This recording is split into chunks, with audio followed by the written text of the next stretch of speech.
Il est nécessaire que je dise ici un mot de peur qu'il y ait une fausse interprétation de ce que je voudrais vous faire connaître. Néhémie ne rebâtissait pas toute la muraille comme tout à nouveau depuis les fondations. Si vous regardez de près, vous constatez que c'est la réparation de la muraille qui a lieu. La réparation et le parachèvement de ce qui avait été en ruine.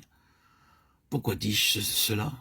Eh bien, il ne nous est pas accordé et nous ne sommes pas appelés à bâtir cette chose depuis les fondations. Grâce soit rendue à Dieu, le fondement a été posé. Grâce soit rendue à Dieu, la muraille a été bâtie au commencement. Le livre des Actes montre la muraille, le témoignage en plénitude et perfection, en gloire, une puissante révélation de Christ aux nations et une puissante édification de Christ pour son propre peuple. C'en était là au commencement. Néhémie n'est pas venu pour commencer, pour être un initiateur de cette chose. Il vint sur une scène où ce qui avait été autrefois plein, clair, parfait, était démoli, ruiné. Et son œuvre était de réparer cela et de le parachever à nouveau. Et c'est là où nous en sommes. Si nous sommes appelés à quelque chose, nous sommes à cela. Nous ne sommes pas appelés à faire ce que firent les apôtres. Ils ont fait leur œuvre, et elle tient.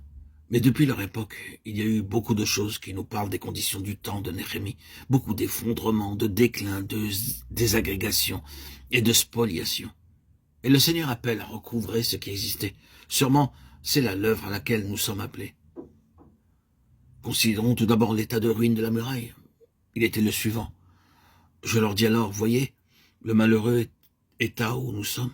Jérusalem est détruite et ses portes sont consumées par le feu. Venez, rebâtissons la muraille de Jérusalem et nous ne serons plus dans l'opprobre. Néhémie 2,17.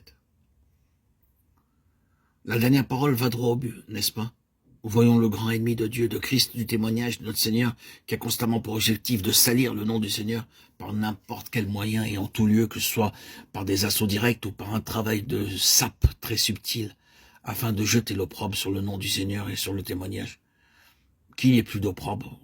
Quel motif pour gouverner le peuple de Dieu, pour empêcher cet opprobre sur le nom du Seigneur et sur son peuple, à cause de l'état de ruine. Nous devons, avant de pouvoir avancer vers le rétablissement, examiner et dépister la raison fondamentale et ultime de cet état des choses. Nous prenons exemple de l'illustration figurant dans ce livre et dans les autres qui y conduisent. Il y a un mot qui va à la racine de tout le sujet, et ce mot est l'idolâtrie.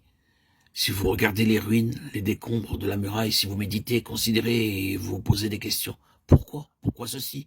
Comment se fait-il que ceci se soit produit? Quelles sont les raisons de cet état des choses? La réponse fondamentale et qui englobe tout est l'idolâtrie. N'est-il pas très frappant de se rendre compte qu'en raison de l'idolâtrie en Israël, la nation fut envoyée au cœur même de l'idolâtrie afin d'en être guérie. Babylone était le centre mondial de l'idolâtrie. Vous le savez, par la grande statue dressée. Or Israël avait autorisé l'idolâtrie en son sein, et le Seigneur l'envoya au centre mondial de l'idolâtrie pour en être guéri. Je dis que c'est frappant, cela signifie simplement ceci. Parfois, la méthode du Seigneur pour guérir consiste à donner une dose trop forte de la chose avec laquelle nous flirtons. Il convoitait, il flirtait. Les prophètes criaient, plaidaient, pleuraient, suppliaient, agonisaient, afin que le peuple rompe avec cette chose, qu'ils cessent leur flirt avec les dieux des nations païennes se trouvant autour d'eux. Mais ils ne voulaient pas, ils étaient liés. Alors le Seigneur leur dit, « Très bien, vous aurez ce que vous recherchez, et au plus haut point. » Et en vérité, ils l'ont eu au plus haut point, et cela a guéri Israël de l'idolâtrie sous cette forme-là, pour le reste de leur histoire.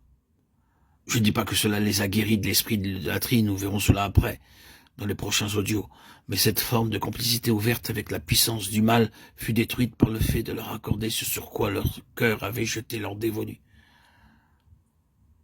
Voici l'exemple extrême du travail d'une certaine loi. Le psalmiste a dit au sujet d'Israël dans le désert, il leur accorda ce qu'ils demandaient, puis il envoya le dépérissement dans leur corps.